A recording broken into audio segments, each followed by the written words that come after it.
This is TechCrunch.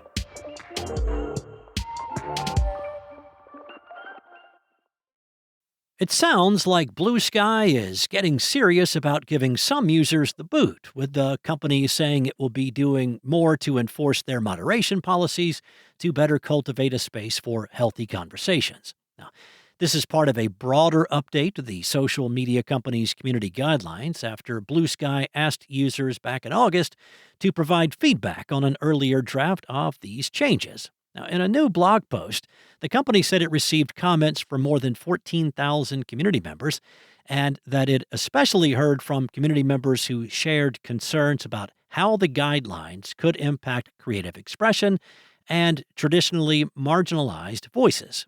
The company said, after considering this feedback, and in a return to our experimental roots, we are going to bring a greater focus to encouraging constructive dialogue and enforcing our rules against harassment and toxic content.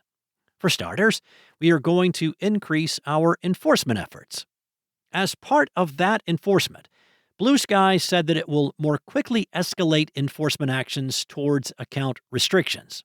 When asked for more details, a Bluesky spokesperson told TechCrunch that moving forward, users who violate the guidelines will be getting fewer warnings before their accounts are deactivated.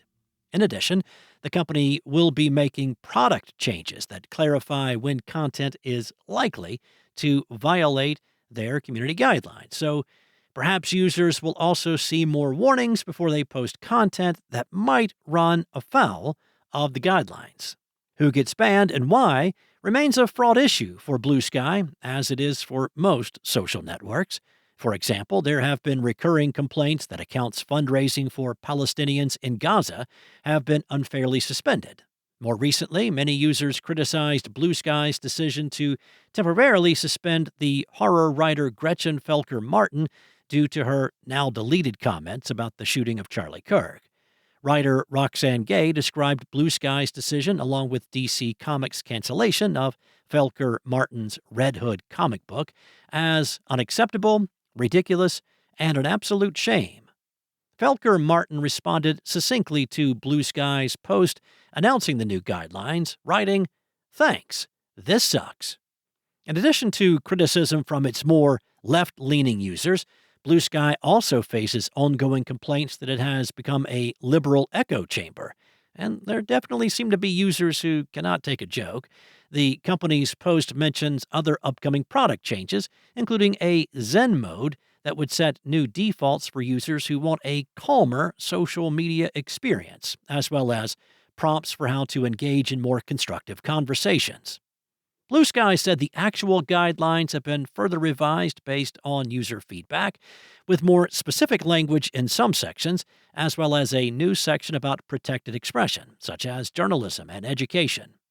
Since these changes were announced on Friday, much of the response on Bluesky has focused on guidelines that forbid sexual content involving non-consensual activity, even if the content is animated, illustrated, or synthetic. Gaming marketplaces, including Steam and itch.io, recently faced backlash after seeming to crack down on games with edgy or even illegal adult content.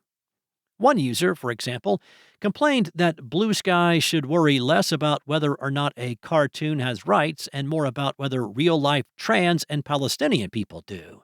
Another said this language has literally always been there because it's boilerplate social media stuff, and suggested that users were confused because of Bluesky's dog shit comms. The Bluesky spokesperson said, "There's been some misunderstanding here. We haven't changed anything about our enforcement in this area and have no intention of doing so." The new guidelines are scheduled to take effect on October 15th.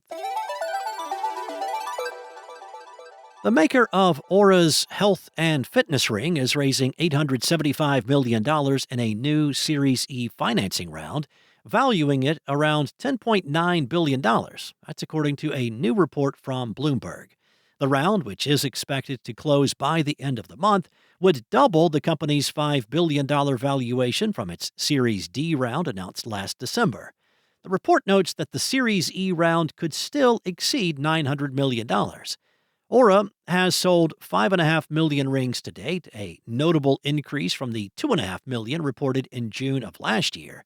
The company is expected to generate more than $1 billion in revenue this year, doubling the $500 million it made last year.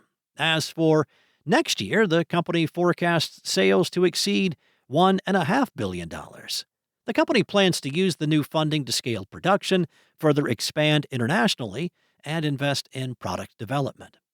Bloomberg noted that the company's recent growth has been driven by female consumers, retail store sales, purchases made through health savings accounts, and expansion into international markets. That's it from TechCrunch. For more tech stories like these, go to TechCrunch.com.